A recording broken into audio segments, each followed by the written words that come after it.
Some peaceful protesters have arrived at Tucker Carlson's house conveniently the day after the midterm elections. And, well, let's just take a look. Keep in mind, it's harassment to say mean words on the internet, but it's peacefully protesting to follow somebody home where their children are sleeping and scream, "We know where you sleep at night." Tucker Carlson, we are outside your home to protest of fascism and racism. You promote hate that's led to an ideology that has led to thousands of people dying by the hands of the police, to trans women being murdered in the streets. Your policies promote hate, and we want you to know we know where you sleep at night. Mailbox. We know where you sleep at night. We know where you sleep at night. Tucker Carlson. We know where you and your children sleep at night. Wow, that just sounds like peaceful protesting. Here's what CNN tells us about peaceful protesting. That's not a mob. In the Constitution, you can protest whenever and wherever you want. What do you say to the people who dragged a poor white guy out of a car and beat him? Oh my goodness, poor white people, please, Stop it, Carl. What I say to people that protest is that, first of all, apparently has never been an acceptable... Dragging somebody out of their car. Oh, you're not going to use the mob word here. They are protesting. They are not an angry mob. We're subhuman. We're done being polite. Answer your question that you asked of her. Is it mob behavior? No. Calling them mobs in the way that the leader McConnell has done is just wrong. That's not a mob. So you've heard it here, folks. Going to some politician's house or some news personality's house, surrounding it with a group of people and chanting, "We know where you sleep at night. We know where your children sleep." That's not intimidation. That is just peaceful protesting. So I'm sure if the same were to happen to Jim Acosta or Anderson Cooper, they would roll with it just like everyone else has. So what about big tech's involvement in all of this? Over the past few weeks, tech companies like Twitter, Facebook, and YouTube have been under constant pressure from journalists who contact them with the threat of writing a big hit piece on them that will affect their platform, perhaps even going as far as to contact their advertisers and attempt to shut them down entirely. In the case of Gab, an alternative to Twitter, Gab was held responsible for a tragedy that they didn't have any control over.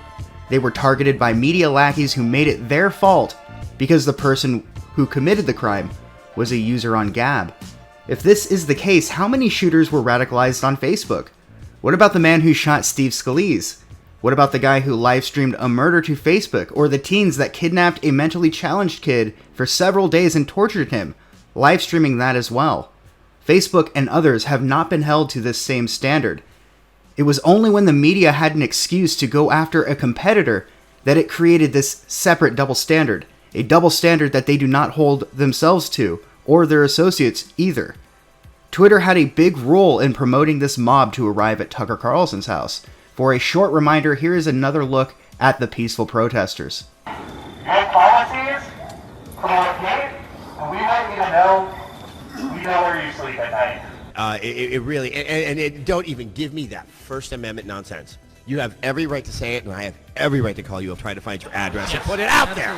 That's right. You say a bunch of mean words to us on the internet, we're going to put your address out there, and then our friends, our comrades, they'll take care of the rest.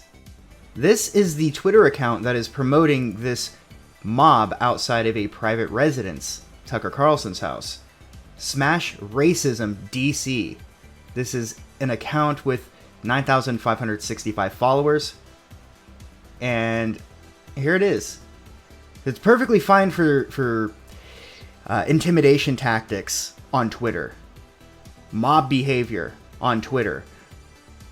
But they're not responsible for this in the same way that Gab was said to be responsible for the Pittsburgh tragedy. You'll notice that this behavior started up again as soon as the midterm elections were over. Quite the coincidence, right? Also quite the coincidence that leading up to the midterm elections, the 2 weeks leading up to it, we saw, let's just say, some experimental protesting in regards to what was going through the mail. I don't think it's any coincidence that the mob behavior stopped and then a different type of intimidation started somewhere else.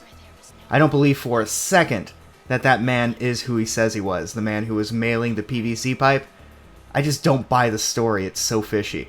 In other news, CNN's Jim Acosta has had his White House press pass revoked for the time being, indefinitely. Country, you run CNN, and if you did it well, your ratings would be much better. If I may ask one other question, Mr. President, if I may ask one other question, are you worried? That's enough. That's enough. Mr. President, that's enough. I was going to ask one of the other folks. That's enough. Pardon me, ma'am. Mr. Excuse President, me. That's enough. Mr. President, I had one other Peter, question, let's if go. I may ask, on the Russia investigation. Are you concerned that you may have I'm not concerned indictments- about anything with that you the may have Russian indictments coming investigation down? because it's a hoax. Are you- That's enough. Put down the mic. Mr. President, are you worried about indictments coming down in this investigation? Now let's look at that from another angle, where we can see Jim Acosta bravely holding onto his microphone. One other question, Mr. President, if I may ask Peter, one go other ahead. question. Are you worried? That's enough. That's Mr. enough. President, I That's was enough. going to ask one of the other folks. That's enough. Pardon me, ma'am. Mr. Excuse President. me. That's enough. Mr. President, I had one other Peter, question. let's go. This is not the first time Jim Acosta filibustered in order to signal his virtue to the press. Other media outlets were waiting for their chance to ask questions patiently, while Jim Acosta persisted in listening to the sound of his own voice. I can imagine that many of the people there are sick of this activism he engages in when he is supposed to be engaging in journalism. That is just the kind of guy Jim Acosta is, the king of fake news, and pretending he is more important than he really is. This man makes a fool out of himself, CNN, if that is even possible, and the entire nation. Take, for example, when Trump met with North Korean leader Kim Jong-un. Mr. President, did he agree to denuclearize? We're starting that process very quickly. Very, very quickly. Absolutely. Mr. President, 100% denuclearization.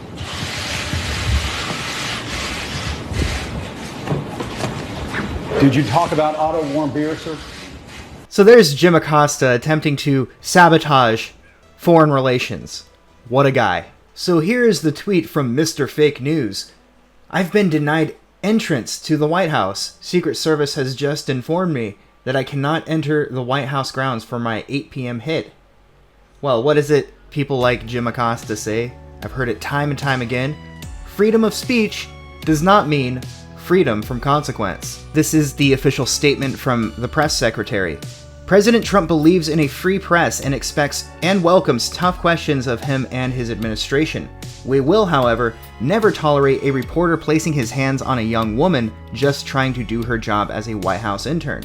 This conduct is absolutely unacceptable. It is also completely disrespectful to the reporter's colleagues not to allow them an opportunity to ask a question. President Trump has given the press more access than any president in history. Contrary to CNN's assertions, there is no greater demonstration of the president's support for the free press than the event he held today. Only they would attack the president for not being supportive of a free press in the midst of him taking 68 questions from 35 different reporters over the course of an hour and a half, including several from the reporter in question. The fact that CNN is proud of the way their employee behaved is not only disgusting, it is an example of their outrageous disregard for everyone, including young women who work in this administration. As a result of today's incident, the White House is suspending the hard pass of the reporter involved until further notice. Sarah Sanders. So, it's a good day. There is some good news.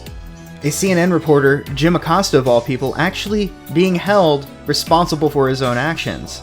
Now, before I wrap up this video entirely, I wanted to tell you guys about the new platforms that people are using to stream on. Now, this past week, the Ralph Retort was removed from YouTube because of a hit piece by the Wall Street Journal. It's a long, convoluted story. If you don't know it already, the information's out there.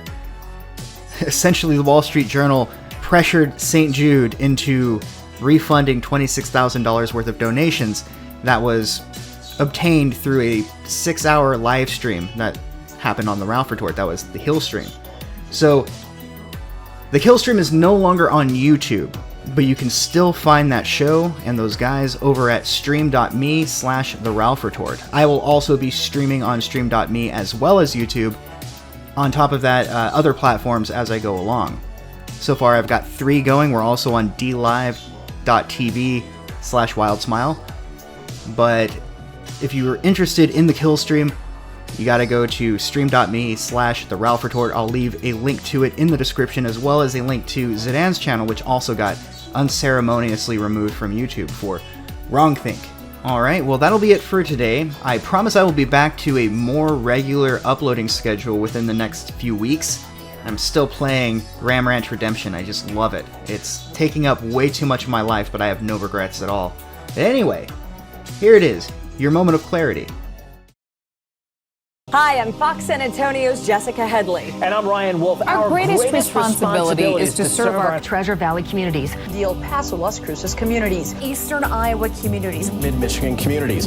We are extremely proud of the quality, balanced journalism that CBS 4 News produces.